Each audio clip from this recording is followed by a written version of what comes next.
Ebre every say ye near for better na ya twetwe enkomo mpanifo atase enso edada na amanebo aba no pa echim say ena homachi be se nonum na National Investigation Bureau mpanifo ekọ NPP ni abrante efe no Adenta Kuni efie ye omo akwakochi sabrante obeke on the petition dia koma mampani se atemuafo bi a ete maame tokonu ekesu no ebi akoye nhyemude bi a omususu se ehwa na moto no emma prepare enya adwuma mampani ehwe na sa atemuafo ne mpanifo no yenwumo famfiri committee omo ehwehwe maame no ensem amsa na otwi mu na ode eye meet no bi ye course or one of the restaurant ehunfoni eba aponten na se yekasa de enim de ntia National Investigation Bureau mpanifo akwakoche no na no pay eye ne maame eni Adom FM din ko na wo chechem se a police for ne asojafo ne ba honum no ebi de wonsa ekeka eye na yire ya na wafa afuro omso kodu hospital ne abeto dwane se na yire na wafa afuro no wapon na nyinse no asɛn benfo ba hwe eso mehwe sa ademba se ekasa de Adenta Kuni yam ne kasa ansa na meba no ne ho eye you also achem say apart from this na yire any negator omro musa ekekan on the so far so good baby are you okay edi e man yebekọ ne akokodi ehon komo na yahwe ne ehonum so akosi maka water guineas eno na yenyina aye no ne anope ne dey so nto bi maaba ne so fanko squat wi fama no to bi sifie mankwada no enso entimi nya bi enum na emwa omo isanse no nko ane ade a enwanunu ahyemu emma pebito supermarket store bi abeko bi abisa say open water guineas yeah say made in Ghana logo no ebo ho a water guineas or say we move honorable Akwesi Akwa member of parliament Malaysia Warda Atrase Sanso na honorable Stuga Brekum West Brashe Bedwani honorable Korea Agwasi Nyankopon Adom bibia wonso nhie Agwasi Brekum West Nyankopon Adom enroma ekoso da don ukuda Wednesday na me constituency okay one day enroma esisi wo Brekum West that day 21st May na the 7th quadrennial 54th delegates conference of NAT. Okay. I was the special guest of honor at the Brekum College of Education. Na me fa kwenye so na babo a teacher for a war Brekum East, the Brekum West abaso. They had a very successful conference. Na because teachers are omoye at the heart of everything education. It will Brekum West, despite challenges, despite inadequate resources, the Jumadea Omoyeno, Omayeno appreciate it. And as you are a member of parliament, I'm very, very thankful for the good work you are doing for the district. Now, because you are not done, Chanya, Brekum West on the spotlight again. Okay.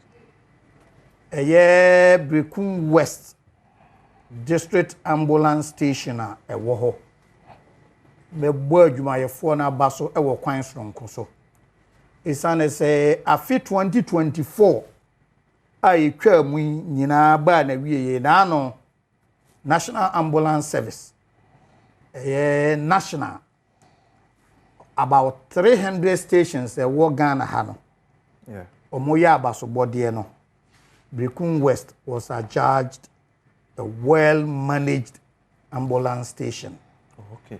Now, before our national day no bason, Akwesi, now Bono region, out of 12 districts, Brekum West ambulance station was adjudged the best ambulance station in Bono for the year 2024. Ambulance ni a service na more jubo year in terms of performance best. Okay. Our Bono national by and also they were judged well managed.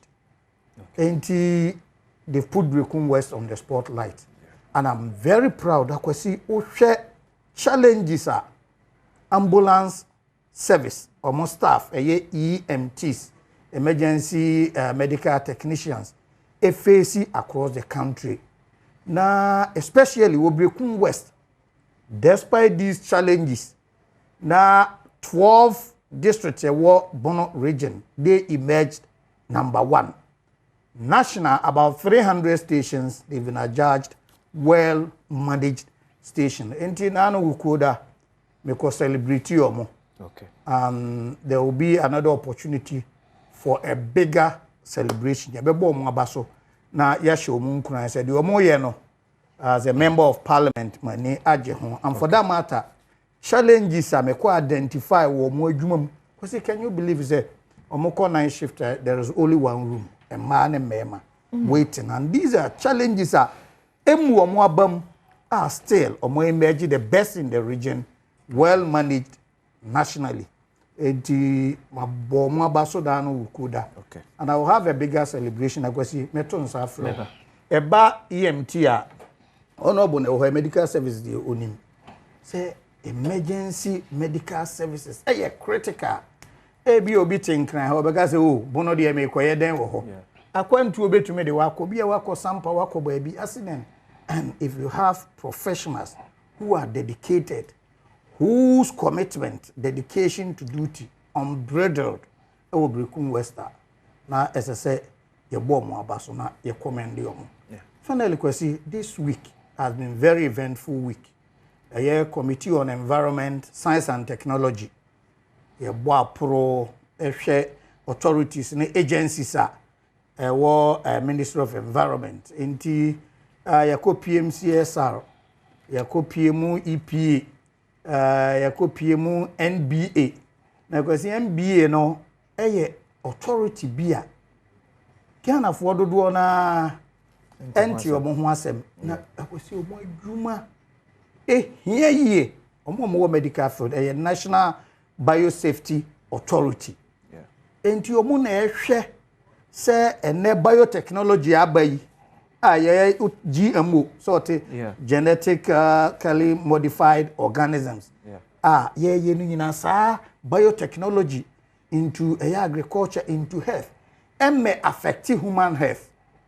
Na enra ye committee led by hard-working leadership of Yura ya from Adom Mansour Dubia on a chairman, and of course Okunde. Former Deputy Agric Minister, opposition MPP, but he chairs that very important committee. And of course, the ranking and indefatigable Member of Parliament for Kumbungu, Professor Hamza Adams, as ranking. Now, Oshe leadership chairman and a ranking said you more a Putu Environment Committee. Ama abeya konona ye mountu crusade to fight against all environmental injustices. And normal a high environmental. In fact, committee I was say environment mo dey won time to you can finance more park public accounts money ade. But under the leadership of Professor Hamza the chairman, Ras ranking chairman, they've made this committee very very active. And as a member, I'm very grateful for their leadership. Now, because you call biosafety, no, said the American. Said you more juma tie. Now said this authority under resourced. Because you money who kwesi bibia if anything goes wrong directly affecting human and animal life. Nti ye best say ye nyina asomman no. Authority the act was passed in 2011. Okay, office was set up in 2015. But obi anti omonka. Okay. Omo Ghana Atomic Energy Commission enclave wo kwadenya enra ye ko ho nti ye best say ye nyina best support omo. And I want to say big thank you to the staff notwithstanding lack of resources their commitment to what they are doing is superb. And of course EPA, you know, under the leadership of Professor Nana Amabran Kruchi, fantastic job we went there.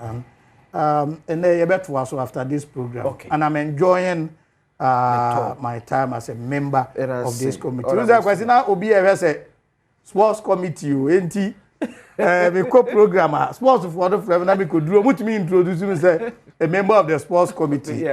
But I'm the proud member of the environment, science and technology committee. Another news committee. Yeah. Right now, just say National Investigation Bureau about Rachema Wontumi fear. National Investigation Bureau and pay about the chairman Wontumi fear, the Ashanti Regional Chairman of NPP. And I can see I'm say what mama am fancy without your mama. The vice president. Hona na me the baby we are. Me prelims no mama touch answer na chiri ya ba. Me fa so ye de aseda be manyan ko. Na adije sem ne se de Ghana fo nyina e ka bom e bom paye irrespective of political affiliations. Just we are united as one people. Nyankopon adom odona be duru oman mu a oba abehye toa na dwuma so. Ye mfa aseda manyankopon na ye mo Yura Mahama ene aban no Ghana fo nyina abaso kwan a ye fa so etaye mam ye chimpa ibom resources ama yankopon de na ba oman mu a obeto na dwuma so ona bakwa na no pain sama yetete read nsam no de enyan kakra esa se yinim se enka hyase a na jakpade edi munmu ne ade eti confirm kakra na nka efo so aban no ehunu bibia wo ma sa ne ma na kofom na ahyase yede fedese kose kese ebema yenua Adenta Kuni ene ne yire de atodo bichidi se ebrida yenimi nhwemu won bia wose ye bia no ye be na de wose ye so ye ka no yaka na misro yaka say no the brighter side of life and there my wedding anniversary. Oh wow. Entina was your white. Oh, you put there we can abacha na friend akai me that's there entina was okay me refi na me no that ye ekosu dey we celebration no here and ekosu and the celebration no here na eguso ya celebration because baswa na madam fu bi o help program yi pa Celestina Asante or district director for health services in Goko. Send a baby the birthday. If we had to be a Yesu, men can't narration of happy birthday. Now, happy birthday. And some fan can say, me answer say, what bought national balance? I what the constituency abaso. Yeah. You see, that will yes, MD you can't say about but that will say a bind be quiet. Ya na yentimi nka na chi asempa memeti wei de metimi aka say nra agenda one ya wo de ye topic yi epie dwa say Ministry of Health PR say omo try private investors au betimi absom that hint had been given long ago. President Masa hint no or share the Minister Health say want to niema me obi anu say be a private entrepreneur in terms of healthcare you will be very interested because we believe in that concept. This aban enye sika ntoa so a ye mu bi ebeka ye ho abom ne abaji bi ne aye ye hwe manim se be ye MPP ni nti ye mfa mame ma ye hwe manim se be ye MPP ni nti ye mfa mame the facilities are be running no e save lives baby ebeko bia no ye ni MPP ye ni NDC e ba ya de hwe e ba health there is nothing like politics because ye twa obi hu a moja beba ni NDC colors red green black white. And that's a red, white, blue. Nipa, nipa. And you see, it's saying, okay, Oba Parliament Committee, ye took kwanya. Ye hunu NDC, hunu MPPO. That's all. Oba Parliament Committee on the committee level, and ye took kwanya. Ye hunu MPP, hunu NDC. Ye to be called, it need to be called, ye did bomb on the Adina. At that time, it's Ghana. But ye be fear. Na kwa ye bibisa. Neti, me de manon so bebo yewra Mahmoud Bawumia insem ode atodwa a ode ma ye maame vice president akwaba na ye besere nnuano man disifo ne aban ye serebo ne ho atolo ye nyim ni se ye kura sa iti yensusu si ye beba ne pressure na ye kura ne kakra so that's it. I mean her presence is enough for us but research montomobo ewo vice president office na onya na home kakra na omfanye adwuma because ehunu bi da ye mpe yibia sa ye ntuebo waba ne ho atolo de but enukwase ye pressure no too much na ye man relax kakra anya no eye good news say yensa etimi aka no back. Eti the way by constituency so there. Aye. You be kan ya chem down for madam maintain am te ha.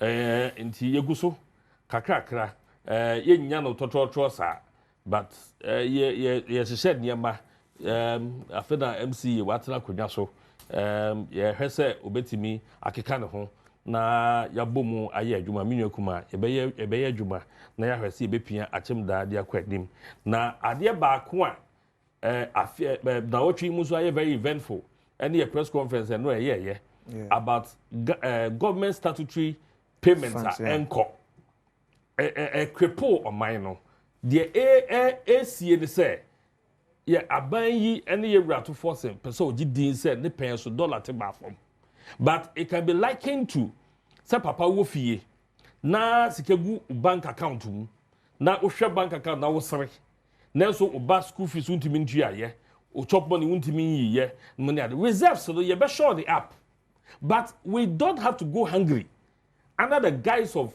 disciplined fiscal policies. What I say, and you may be no matter how disciplined you want to be, I was so investing in. Is it funds in the end is uncoy? It will be uncoy. All the statutory funds. It will be uncoy. Gabi hasn't started spending for all this while. NHIS and will be friendly besides NHIS, yes, I operate facilities. The payments be back, but it's because of over 800 million and just too horrible. Okay. As I echo. That was in the NHI account. And on that. NHI for independent was what almost the year. That was about 3-4 months. Claims payments. What I said, no that you go so at the year. Juma, NHI, I buy more here. Get fund, I buy more here. Common fund, I buy more here. Road fund, I buy more here. The road contractors in United, a jack quite out to war. Wouldn't so we road is so. Now just to hold more. Nothing is your fear, say air toa. Oh, boca more. Sure. It is a if you should move on, possible be a piano. Yes, Romo, Omonian in term. And Osha Masama road no obi entimi mfaso obi entimi mfaso wo mo ti o nyinara wan so da homachia na wo say udu bebia wusi from enante kwan so as wanya ka foforo akoba bi yesremo reset no reset do mo to mo bona mo hwe na Ghana yenwe ni nipa no ho sika enko common fund assemblies ni nya bi enya adwuma nti ene on say di congestion me nka say enye the congestion exercise is there, but it should be done with human face. Okay. Because me who say the assemblies want to do something to represent something, but it doesn't mean say let's say one more take one stress idea no to wheelchair money so money to naturally no. Let's do it with the human face. Yan gradual. Some British way in me as a deputy ranking local government, I'll condemn it. You per se decongestion your system, no, but it should be done with a human face. And I have said this. Say a city panel doors were, and you know, promise you 24 hours. 331. Mewa. 331. It's one shift to pay. About pays one. Move me, no be make a one. Moon 2 shift and make a one. It's young 24 hours and shall say one crime. So there's here. There's easy system. No, easy system, no. So 331. But I could have bought pays one. We created the academy. Nanka ahutom na kakra. Enti yesre we be introduction. Here quite na simple. Okay, a quick one on that. In fact, where your issue to say the whole kind of we won't politicize. Study through payment. Yeah, say common fund ne no ba be ma no ma kakra koso. This year MBA constituency it means even assembly ye kura just MP o ko pe besia ko support. It is true. But honorable, ade ba ko a woman so no say ye nyina anim say aban sesa first year no. First year no na ya etai basa because o hwe ya agwasi on the 11th March in a budget by parliament. Yeah. On the 29th March and a pass appropriation. It that 29th March no kra na ade chen kra na sana ye work on get fund formula. This assembly fund formula near there. Yeah. Enti already for first 3 months no because of change of government no. Do yeah appropriation we no is little over a month. Enti 2 months. Or parliament honorable you are very much aware. Say leadership am I enyanenti. We are even expecting this week. Enti menzo medemano be too much say moment no ma enko so number the amana church first government say bia na because budget because this year be ready a budget November 2026 budget will be ready November 2020. So from January you are already in motion. So mid-year budget. Yeah, but because change of government in first quarter no twemu virtually and sana budget appropriation year pass. Year pass we no just be little over a month. Okay. That notwithstanding, yenim say area to forcing.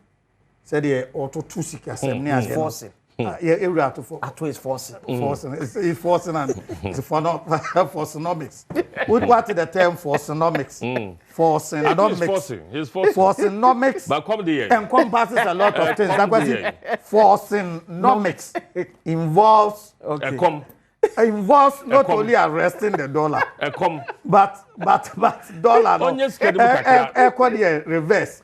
It involves fuel prices dropping. Okay. It involves transportation fares dropping. Okay. It involves prices of goods and services dropping, and of course, it will involve timely releases of these funds. Sir, government is calling on drivers, traders, to reduce their prices. Sure. Because of the falling dollar. About total the price. Because at the time, total. DVLA insurance. The price echoes. No, I'm not sure, but I can see passport anyway. When say no, so I drop from 500 to 350. Yeah, the amount for also say the way now balance the pressure to the private sector. So amount so go near them. You share mo say aban so service charges ni bi so no ebeba parliament amna ko form so na be ya enjoy from private sector no ni enjoy so from aban but the private sector so more buying 60 days answer and yes meant for no that be good ankasa good so more change some good at there no abroad good abroad yes you know say omo je de e koso ni dia and come on 60 days but omo nim say na be e koso we always say dollar no nko form ye nyinara ye di dollar ye adwuma enti ye bomb pa ye say dollar no enko form but say I say cock wo dia de bia hyensuo na wonsa ehom so as far as wonsa hom so no ebeka wonsa eje ebegene no agem ugem na eba soro a na me ke come de ye release sika kakra because we release sika no a eno na amanfo ebenye sika contractor fo ye kai contractor bia nya sika ochemba emi no no the befa at dollar so that's it and then sanya mani na nko so enti ye be boye ho safo hin say dollar na e cost no na so that come there na wone there ye mo scanner the $2 there say na ebi wo majuma na mo here majuma na no ene ne ma obehia there enti no ye release ye enti no what the dollar no be good system no there's no money to chase it what that's it enti no dollar that one dey be come from iti ye pese nka on release ye expenditure kakra na sa discipline na so be person discipline wo fiefo now say expenditure there dia o ma come ni o mo kra nya fasting ni ade sa dabi o ma mo kakra di na ka say na de we do 2 times a day na bibi na kra sa de now the boy who sa for your bank account no ani age that's free ha dabi ye nya ne sa release kakra na e fom nyambre na se dollar no eye yi kura po ye hu so anya wa mana ba fom kakra na ye hu ye na ebeti ase se na se netie na kura sa de will stifle the economy no grow enko ni munti de I hope so you are not creating impression say contractors say ye ntu your moka na ama dollars no kofu you see a lot of factors exactly that's the point I want us to appreciate because reserves no we are showing them up. It is okay say once we have monies there. And gold na ye dia ba no. They be make us say aya aban bi twem wo ye bibia ye mo na baso. Gold board ye ye boy ho safo hin. It's an offshoot of gold for oil. Ye no na ye si atwetwe. Yes re. But that was when I hear about me my who say there be ye brew dollar nsem so. Ye go there ye we yanko for cotton sa kwai. Ye engineer fanya adwuma. Ebe boa yen. It will be equivalent to our reserves. What I say so oil no. At the end of the day, the reserve be near the be to oil so. And so yesterday, yam fire near actually. And the moment by ye, as I'm numbers in tea, Mabo Madia created an institution of gold bond near there, which is fine. Once it's a creature of parliament, you know, whether we like it or not, you know, it's been created. And now there's monopoly. I buy the to gold in it, you know, once the reserves are shored up, you know, but that element of fiscal discipline, there are 2 years, was say, to me, a discipline, fiscally, no. But see, I don't know, who say, and now we are not a drink of finance. Are we being disciplined because we're still under an IMF conditionalities? Because it looks as if, say, most of the time, you're free IMF conditionalities are when you're in discipline. Yes. Starting. Yes. It's also about leadership. Yeah, it is also about leadership. From 92. It is also about leadership. From 92. Ebesi no can wasem. Ye yina ni twa say. Ye free IMF shares be asia. We see how quote unquote discipline will become when it comes to eba ye sika semwa. Ebra na ye free say ye CD ye go single digit inflation ya. Na betimi actually be bia na ye wa that time. The question is say the ability say and you be na catch say ye na no nsia. Ya na ye hu say time o say be da no nsia na ye kwa. Agwasi development is gradual.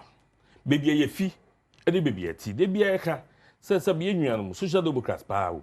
But ye ka one more the social interventions aba pa wo mamu a e nya. We say ma mess no. That's it. More capitalism, more capitalism. Then because ultimately nya no finchim sa. E je bedu pepper so that misconception should be clear. Bonini ba be catch us say. Bonini ba be catch us say. Ye say. Ono ni krom ho no. Senya wa to the board develop the system no. O ye say aye. Because data etimi ye hu say we here for. We say. Ye die. Data. You cross data no. I feel ye build it. Iti we ye na say na so we ye the finchimu a the bulk of the people no will be suffering. I don't think na ye interventions bebre ya de boa. So that's here. Na etimi aboa nkofo bi no mo so etimi aba ebedu level bi no ye do pempenso bi a ye ne abrofo no omo hihye de ye pe. Ti de omo kase yen no ya na ebeye. We don't need them to come and tell us what to do. But and then there say be ordinary come no wa kire say electricity bo e wo form do tutum kosoro. No wa kire say school feeding I na woman nkwala wiade free. You understand? But the question is say it is how much na ye hu so pam so pa na ye ka. No, so no a efa e ha ye nkofo no. Hu sabe yen ye ni anya den e na ye call IMF e na de omo kan ye nyina na ye gitu man ke na free se twem. Yen nyan mo aba mu a mo call IMF e de na si ye. Freeze unemployment. Look at how many years they did not employ. Nurses, me call the Minister of Health. Ko nurses backlog egu ho. Ni nyina eye because obutie wo mo. So that's here. There are some things they also stood on their grounds. But ye call ye. And yema bebre wo ho no we did to protect the system.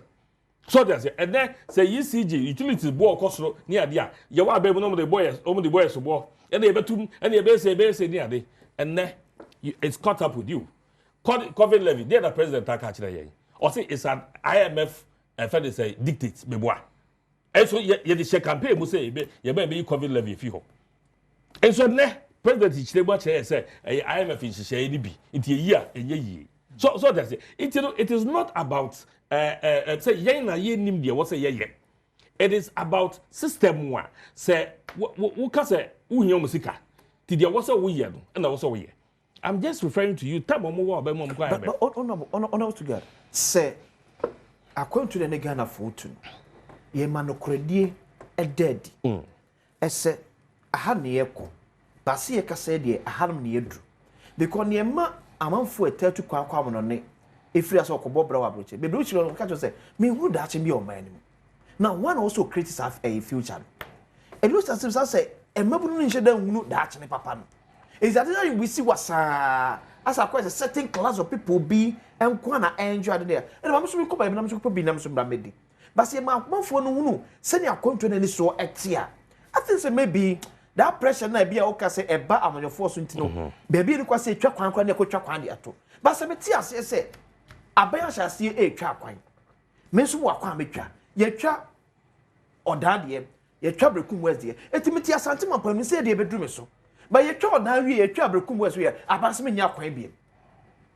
Now for the next person 1 year, I can't be on consider. They made a year woman. I think, sir, I'm very happy, sir, honorable, deviating from normal MPP communicators. Okay, a year dollar no one. He's been very honest, and this is what we've all been talking about. Because see, dollar yeah, but for ma, yeah, can't want him yeah. Even His Excellency factors are now completely different. And utie narrative from Yenuamwa. Just say aban we in just by accident and about, which is totally not true. Honorable allude to the fact say one, your reserves are cost no financial because we are not serving. Discipline. I want to let us have the factors. In fact, other factors come into play. BTC Trump policies near they may have affected, but it's just one of the many other factors. We share policy rate. Yewra forcing a raise at the 28%. And also, let me finish. Yes, certainly straight. The monetary policy. Yeah. Your money is a Bank of Ghana for the year. You see? No, Bank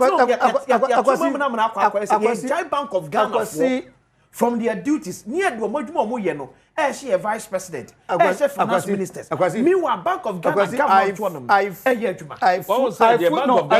understand. Honorable, the straight response the Bank of Ghana by. Honorable, maybe the point, but I don't go a governor of Bank of Ghana. Board member, I say a member of the governing board. Yeah. The point I'm making is because I admit, but government no there was to be basic financially, I mean economically. A buy no at the brand. And it say Bank of Ghana papa governor papa. In the first place, a buy no appointed governor. Yeah. And it say governor no decisions more minus secret say past governor no ka twitwi or bogu hona. A buy no cannot be exonerated. Yeah. Because you are the appointing authority. That is why this governor no take a decision and our Bank of Ghana take a decision. Now economy no age na bank no take it, but Abaya ultimately takes responsibility for that. T-bills rate at forcing policy buyer a lower bar form and also confidence about a economy and gold board asema ye ken. Honorable Adiatum say gold board from PPMC. Transition by a gold bond. Look at January, eba, your gold exports are any sika at the about the first 2 months over 2.3 billion. 2.7. 7. Costro. Nina contribute to dollar no decline. And these are the factors, of course. Other factors, the previous government take certain decision no repo effect winner. This government has taken some critical. I've mentioned about 5 different issues are contribute to. So let us acknowledge not ye kwanya ye be faso ye betumi sustain the decline of the dollar na etumi akofo. For me dollar na ye can. Yeah. People have been so ambitious e be kure say e be ba $1 near there. But what I'm looking at ye benya relative stability at least baby you could do ya na cost 17. Say ye are not ended. Now if we are still under 15, 14, now there was stability. You see one thing about dollar issues, and say stability is key so that we can plan. Yeah. That is what we are all praying for. Yeah. So we are not saying say yeah drop $1, they about 1 cedi, they about 6 cedis, 7 cedis, but with the policies are buying where they go akwan na nhyehyeye egu ho no menim say we will not go beyond 14 by the end of the year. Yetumi ka ho na ye stabilize no for long period ebeboa ama economy no etumi akọ. I thank you very much say we acknowledge government way policies and interventions ama yenya way no something the former flag bearer cried to me conceding, and that is how we build the country. On Adom TV. Okay, ma munyina kwa babiem emfa emra bedwam so. Yeda so agebre na aguso esa ehwe mam kwa amano so na me ohene ba nana asiedu oye boafo so nko de ma chema wontumi ekotwe ohene ba good morning. Ohene ba homa na atiatom. Te be sa tra ohene ba biem na enade ko amano boy me de ka de tudwa se ye oman bambofo abode awura chema wontumi efie. Na yepese ehunu die omba beye ezibibi won ma so chema wutumi assist o mu na omfie nti amyabo ade awura ne fia na yebesa atra ne asanya ohene ba ahoma no so na ye ne de komo apesa enchitemo no enyina so zuga menim say what we are chief justice tokonu okay fache mami ko ohene ba good morning. Good morning, Kwasi. Okay. Dia na esienti ama bambofo ba chama wontumi fie nei. Akosi mame ncha o tiefo ne wahwefo nyina. Die sie de me gidi se bambofo no na ebetumi akye. But the ebema madwene me madwene ba akosi so no ye say last week Wednesday your honor police for be me nsa eba the premises of Wontumi TV ni Wontumi Radio Kumase Asokwa say omo chairman and I make here catch omo say chairman very few days and oba office honum except that be meeting enti oni honum and then the said omo no and me personally me the chairman number obi nim ma omo say omo betimi a contact no and then they said omo the letter be omo be invite no aba eti me ma executive baako receive we and later you letter ne ema chairman so to cut it short no they invited him last week Wednesday omra and then chairman responded through his lawyer say Monday nyame adoma obeba because they wanted him at the national headquarters and now the letter so be Kumasi into Wednesday obeba and so we are there you Mr. Chairman prepare nyame adoma Monday obeko the national headquarters and avia be 1 p.m. and some CID officers from regional police command afraid say ompeso mo ni be din komo and chairman say etrene ne fear wo sini foforo e wo kwada so huma say o honom omra but now honom e ma ne bo be 15 minutes after 6 p.m.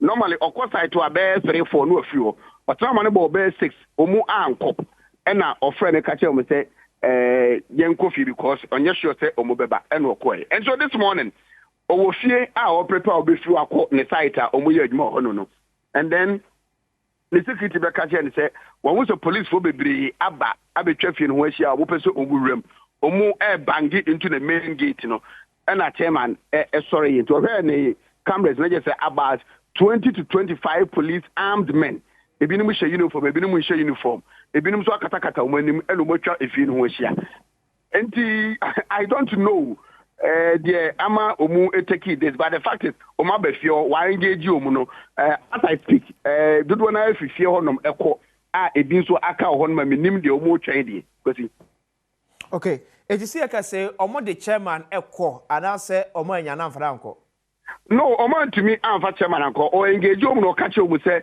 he has responded to the police on Monday no abe ofana ho e de mom na de ompeso mubusan no omobusan in fact letter the content was that omu inviting no to help or assist in investigation about these are contaminating issues apart from that me need any other thing be omu be but that content of the letter na me read it that was what they invited him on it no more engage here it was a heated argument here and there and people started massing up party for near the day e woni fie hono no na omuna no for some reason best known to them ebibebe no retrieving. Okay, so the chairman I want to say he's very fine. He's not moved at all.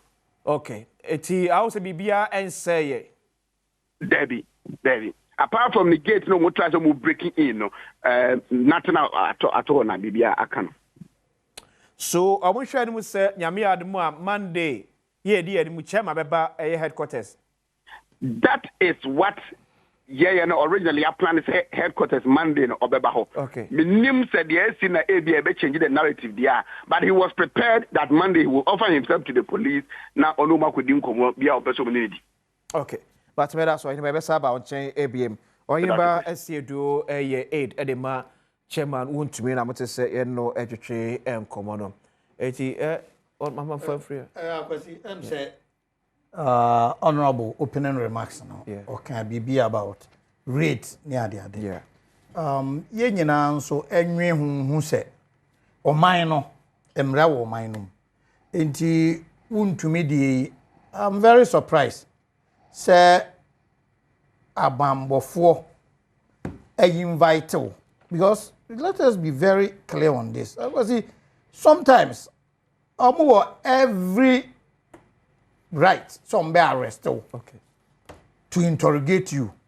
But omoma the courtesy extend the invitation. It is only right. Say one invitation no. Now situation say your invitation na nipa no kire at his convenience da or no pay so they be calling that on corner. Then I think that we should not encourage those things. Much as may mean for any attempt to harass anybody, whether past, present, or any Ghanaian. Say, yeah, these security agencies be harassing. We should also be law abiding. Nanso abambo for two suffer what you only faho no what to me because me tie spokesperson or case abambo for to me and fanan kwani adeno. I mean was here no so everything.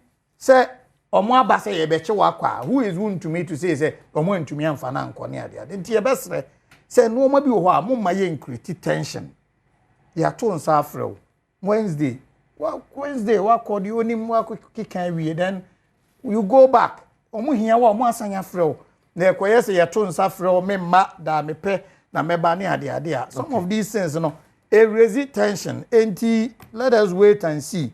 But I think it's because ye nyina wo manmu ye nyina ebeji atum se akonta ban and nsensem ne ade e baaye no the expectation is that at least he has question to answer. Having question to answer doesn't mean that we are guilty of any offense. And the to suffer wa you are innocent until say court be prove guilty. Ntimo ma invitations enter you see as much as we are all against raids and all those things. We invite any panel so ma. What is the next option? Go to court. We invite any panel so ma. What is the next option? The next option in your court next option because police have power to arrest. They have power to invite. They have power to arrest before I go back to court. Okay, student. Or decided to obey you option of invitation. Now decline invitation now. Then what is the next? Okay. There's some of these things.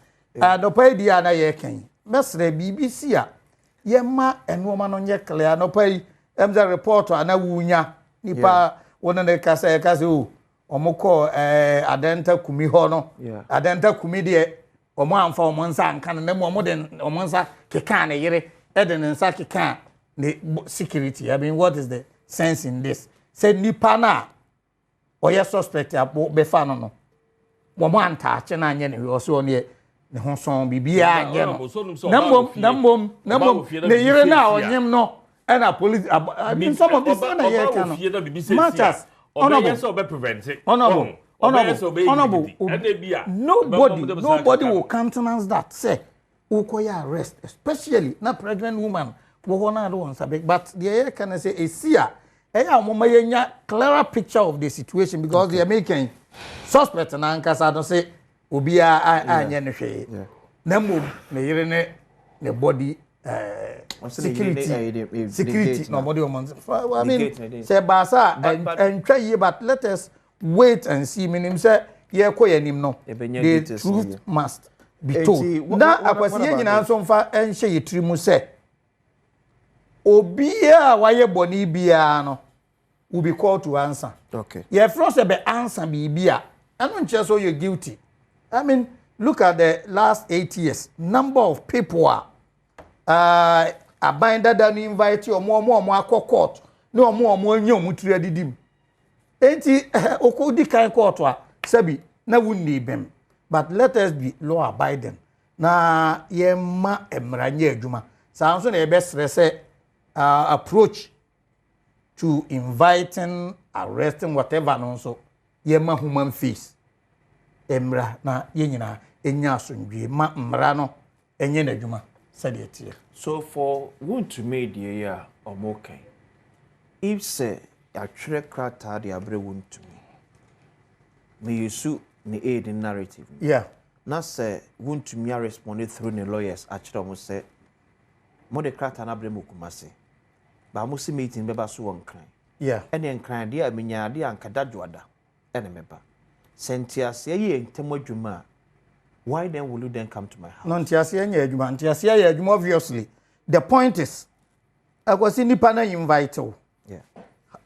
Wontumi has he engaged. Obeti my friend, by the invitation to free bar, NIB, director CID, engage, you can engage. Okay. So maybe a way anyway, inti, mesre mean to member. But the facts that we watch through date, does not mean that you they need you on this day. Watch say open this day, and it cannot be back and forth. Almost saying from Master Brania, then they will say, well, we gave you Wednesday to report. If by Wednesday, one report, every Wednesday, Kobiano, baby, Hubiano, we will arrest you to come and answer. And if there had been any engagement with the authorities, say, can offer the buyer or engage OSP. Eka say ni say nti da say no betumi abai say fugitive tag no nyina omo ye free ho a ye hwe anim say bre no beso na watumi aba nti menim say wontumi engage ya. I mean they would have agreed say Wednesday to Monday there, but wa be show date and time a person o call no there na megidi say enye proper engagement. He could have engaged properly or engaged properly. This would have been avoided, but the fact still remains say police to suffer as much as possible. There may be genuine reasons you may not be able to go. But there been so attempt to delay invitation near the and also the implications. Yeah. So on him that the American and one baby honorable cannot to me. Why invite? What is the honorable be more invitation? Obama own date said that say na. Any own date. On say am invitation no. Sebe also won near maybe a we planning. Sebe at his level, business wise, political wise. Wontumi nka say wo friend say na ya omra na na ya wasore aba. What you say? But especially we no say invitation no ba last Wednesday. No, say call weekend no say Sunday no mo ka say omra Wednesday. And on also say obeba Monday. Between Wednesday and Monday. Between Wednesday and Monday. Gap be the womb. My point is investigation a hit and na no I contact mine and say me eda ho. Did you engage? Don't do things. What? You may engage with Nippon or invite on say be a this and that. Oh, but from the account, the lawyers engaged. No, it is not engaged. Any engagement.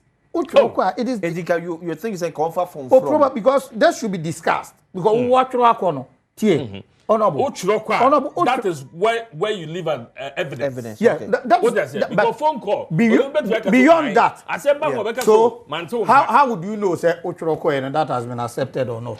Oh, that is where the police or whichever entity is inviting him must also be proactive. Okay, so because someone you're okay. You also get back and forth. That is it. Until no engaging the lawyers.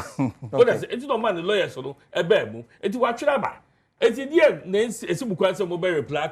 Okay, yate between Wednesday and Monday. But one, as some me person make can say, ye ba no. Na voter ye nya ye no was so overwhelming. Say, you see, you go and this, mapa wa yum, and the kike ka ho. Here we are, and found you mapa ye see ye nyinara in 8 years. Ebufuo abese ye nkrofo mu, e mo man to abanti e na I will never give credit to NDC say omuja overwhelming because yes statistically that is not true. It is ebufu be share nko for moment to aba tietifie. Ma ba ba mu. Mo ye de mo so mbetimi aye. Webe 4 years. Aya mo come to bronya baako miensa and nine miensa nine bronya nine. Oh there be o. So ba kwa betwem dada. And what this counting your Honda? Bronya ba kwa betwem. Ye wo 2025 Bronya. 2026 Bronya. 2027 Bronya. No 2028. Ye ni Bronya. Yeah. Ti bien sape. Na ye koto aba. Yes, omadi ba kwa wi. Amadi ba kwa wi. Agura. Omadi Bronya ba kwa wi. Ti aka bien sape Bronya ba kwa miensa. Na ye koto aba. Ebuwa. But you see ebuwa for omu a ene omu di yaw. Okay. Ebuwa for obi ti say Wontumi and na chirifo. Ebuwa for nipa bi a ye yi omadi akotere fie. Ebuwa for enkofo a ye ka say family and friends ye di go mani mase. Enso ene mo ba ye mabaye more than that. Ebuwa for all the negatives. Ebuwa for judiciary a ene atope ewo abayi mu. Sa bre no ebuwa batabeba 8 years dey ebuwa 8 years dey ebuwa na no na me ka oba bi say ade ba kwa me di yaw kese a me yusu wa fidie aka ho asem ne say there is so much happening in this government by your party for no any that's why wo mo say ye ba mu 2028 nti and then obi a preach camp. Okay. But I am reminding MPP for say you cannot have one individual to be in power. It is the MPP that will be in power for you to be in power. Okay. Eti enyema ekoso wa abemu I was say nyina coming on board. Ni ehwe nyema Ghana fo hunu di aban ye no.